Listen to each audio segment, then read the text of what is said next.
You're going to see the answer to that question, because we're going to study, and you will all see how important private property and ownership really is. The Bible considers it sacred. Now let's take a look for just a moment. There are many that speak of communism in the Bible, the book of Acts in particular. But note in Proverbs it says, "Remove not the ancient landmark which thy fathers have set." Property rights were very much protected in the holy precepts and principles of God's Word, and he still, in the New Testament, does the same. Now, you say, well, what about the fact they had all things in common? We're going to study that in some depth.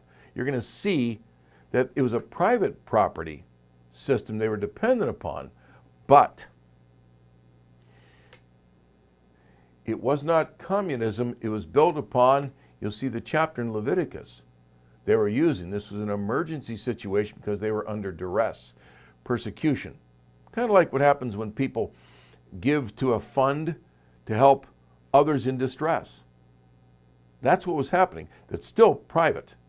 It's not coerced by the police state, by the command powers of the state. It's not the extraction, the forcible redistribution of wealth by some policymaker, some lawmaker. That's not what we have in the book of Acts, not even remotely. So you see, the Bible in both testaments defends the private property system.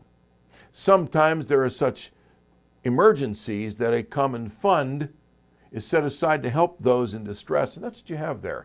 So don't forget, when we study property, don't forget this passage in Proverbs 22:28.